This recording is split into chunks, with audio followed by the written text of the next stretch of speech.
Cette semaine, je vous propose de commencer deux petits meubles qui changent un petit peu. La semaine dernière, on a fait un buffet assez mouluré. On est complètement sur l'inverse. On va être assez brut, gros, vraiment des morceaux assez épais. On va travailler dans la matière. On va pas faire les deux en même temps. Le buffet, on va le mettre de côté pour l'instant.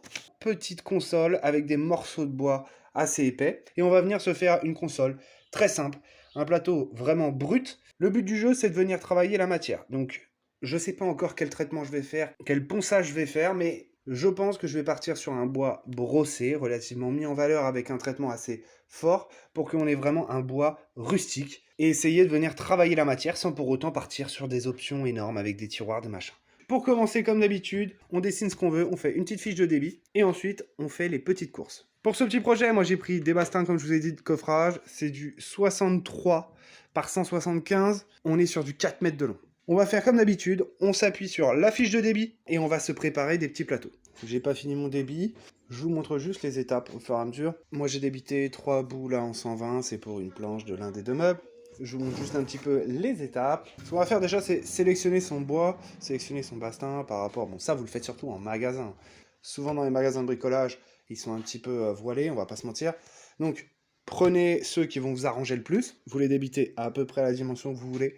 Et ensuite, moi, vu que j'ai pas de dégauchisseuse, j'utilise pas de raboteuse, tout ça, je vais faire ça tranquillement à l'œil, avec la ponceuse. Je vais venir me créer 3 beaux champs. Moi, je le fais tranquillement à la disqueuse avec un grain 60. Vous poncez tranquillement. Ça reste du sapin, donc ça se ponce très bien. Faites gaffe de pas creuser. Et ensuite, bien sûr, il va y avoir des voilures. Ça, c'est obligatoire sur des sections aussi grandes, aussi larges. Il va y avoir une voilure au niveau du bois. Voilà, ça, c'est obligatoire. Donc, le but du jeu, c'est que quand vous allez placer les 3 ensemble, vous allez essayer de trouver, on va dire, le point d'équilibre qui va faire que il y en aura autant qui dépassent à droite qu'à gauche et que vous allez pouvoir plus ou moins poncer et que ce soit propre. J'ai préparé mes bastins, j'ai mis un petit coup de ponçage sur les surfaces qui m'intéressaient pour voir un petit peu plus en profondeur ce que ça donnait, et puis je les ai placés comme je souhaitais. Et à partir de là, il y a des défauts qui restent, ça c'est sûr, mais on va pas essayer d'aller chercher un truc nickel. Le but du jeu, c'est d'avoir du bois brut, qui ait ses défauts, qui ait ses problèmes, ça ira très bien avec le meuble. Dès que vous avez trouvé en gros la forme du plateau que vous voulez, il suffit de coller, petit serre-joint, et on met en séchage. Mes plateaux sont secs, ils ont eu en gros une bonne grosse journée pour sécher, donc on a des plateaux bien solides.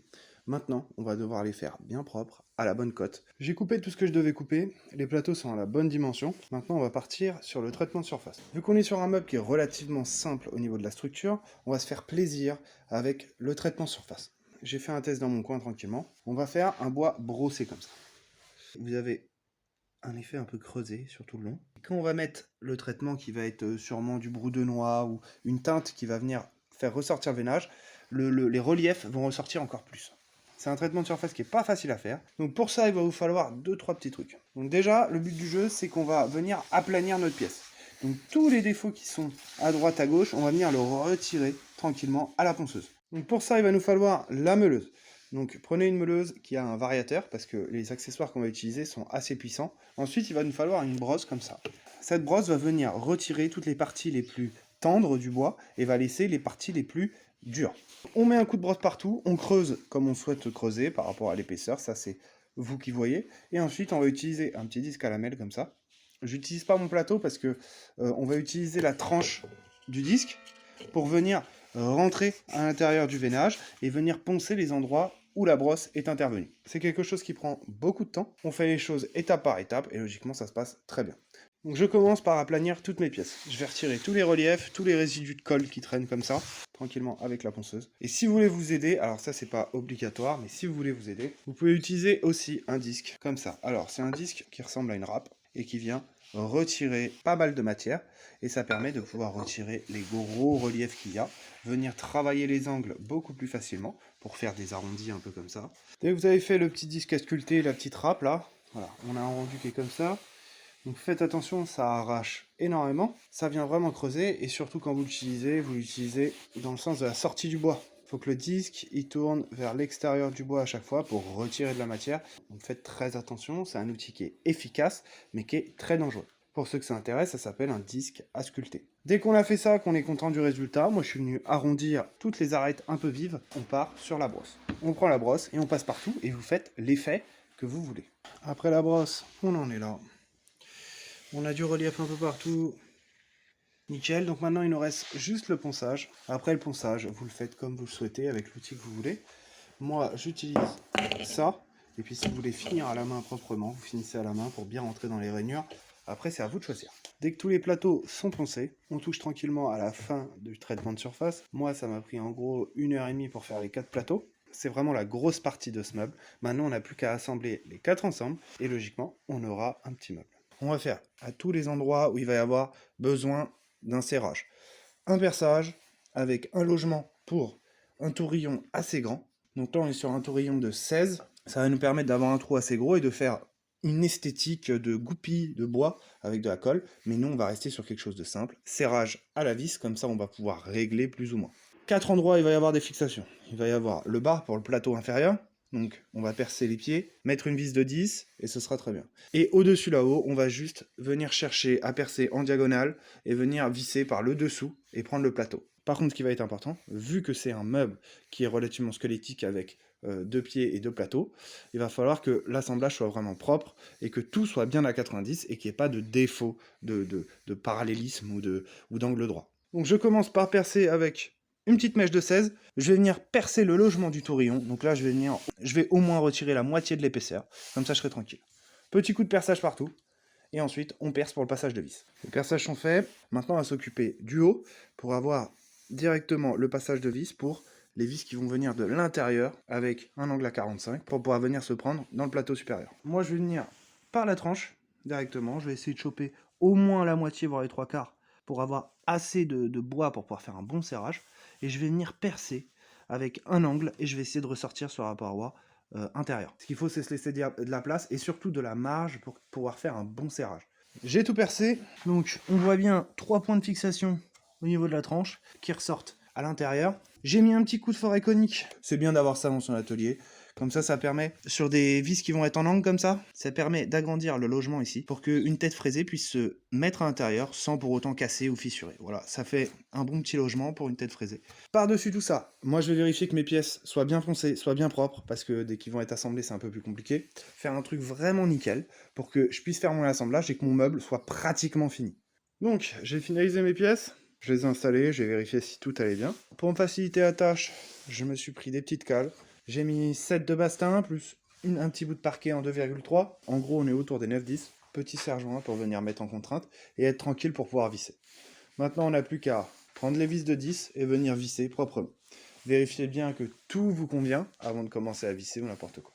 Mon piétement est posé, serré, ça fait largement le travail. Par contre, mettez de la colle quand même pour avoir un bon serrage, un bon maintien dans le temps. Moi, j'ai mis un bon gros filet de colle. Ça va faire largement le travail. On va attaquer le plateau supérieur, on vérifie que le ponçage soit bon, tout ça, et on va venir l'installer en haut.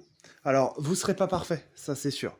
En vous installant sur la tranche du bois qui est là, qui est bien plate, sur une surface qui est régulière suite au brossage, suite au fait qu'on travaille avec des bastins, enfin, voilà, vous comprenez le principe, vous ne serez pas nickel. Par contre, vous essayez de vous mettre au mieux, visuellement, et bien sûr, n'essayez pas avec vos accessoires, que ce soit équerre, que ce soit... Voilà, essayez pas d'avoir des angles à 90 parfait. Ce qu'il faut, c'est aller chercher que visuellement, ce soit propre et beau. Je mets de la colle sur les tranches, je pose le plateau et je viens visser proprement. Et ensuite, il y aura un gros ponçage de finition à faire, avoir une belle pièce, et ensuite, on se récupère pour le traitement. Et donc voilà, j'ai fini le montage, le plateau est fixé, on a un petit meuble qui est facile à faire. Vous pouvez le faire plus ou moins creuser au niveau du veinage, vous le faites à votre sauce. Le but du jeu, c'est de se faire plaisir comme d'habitude. Pour le traitement, j'ai une idée en tête, je ne sais pas du tout ce que ça va donner. Je vais partir déjà sur une base de brou de noix. Le brou de noix va me servir à faire ressortir encore plus le veinage et à venir me faire déjà une base. Après, je vais voir si je remets juste une couche, et après, petite couche de vitrificateur, ou je vais jouer un petit peu avec les teintes, avec des teintes à effet que j'ai en réserve. Je vais voir, je ne sais pas du tout ce que ça va donner. Vu qu'on est sur un meuble qui est très simple, tout se joue sur le traitement de surface et sur le bois. Autant le bois brossé, ça rend très bien. Par contre, si c'est mal traité, je pense que ça peut faire moche. Donc, je vais prendre mon temps pour faire les choses bien. Et on se retrouve à la fin pour se faire une petite conclusion et pour vous montrer un petit peu le rendu final. Et donc voilà, j'ai finalisé le traitement. Bon, j'ai fait quelque chose d'assez simple en fait. Donc on a 2 couches de brou de noix et une couche de vitrificateur. Le seul truc qu'il faut, c'est vraiment que votre vitrificateur, votre vernis soit vraiment brillant. C'est ça qui vient mettre en valeur votre veinage. En sachant que je trouve que sur la caméra, ça rend pas vraiment honneur au veinage, au relief du veinage, qui ressort vraiment bien. On voit bien les nœuds, on voit bien les creux, ça ressort vraiment bien avec la lumière. Et c'est vrai que sur la caméra, ça rend pas hommage au visuel réel. Le piétement qui descend jusqu'en bas, le petit plateau. Vraiment, on a un petit meuble qui est très simple et qui permet d'habiller très facilement à l'intérieur. Moi, je l'ai fait dans ces dimensions-là. C'est un meuble qui peut être beaucoup plus grand vu la section du bois. Le seul petit regret que j'ai, on va dire que c'est au niveau du retour du plateau. Il est vraiment léger. Je l'aurais vu peut-être un petit peu plus grand, mais voilà, c'est pas grave. Ça fait partie un petit peu aussi de la découverte. Quand on crée un meuble pour la première fois, on voit ses défauts. On a les côtés avec les petites goupilles qui se voient pratiquement pas. Les petits côtés avec le relief. C'est vrai que c'est mignon comme tout. On a les petits nœuds qui ressortent, on a vraiment le veinage qui prend place. Donc c'est vraiment super sympa. Donc voilà, on a une petite console en bastin. Donc ça c'est vraiment le modèle, sans accessoires, sans rien, efficace, 4 morceaux assemblés et on a une console. La semaine prochaine on aura le buffet avec le même travail du bois, avec des bastins. Par contre on aura une partie acier. Le but du jeu c'est de se faire des belles structures et après vous venez les habiller un petit peu comme vous voulez. J'espère que ça vous aura plu. On se dit à la semaine prochaine pour un nouveau projet.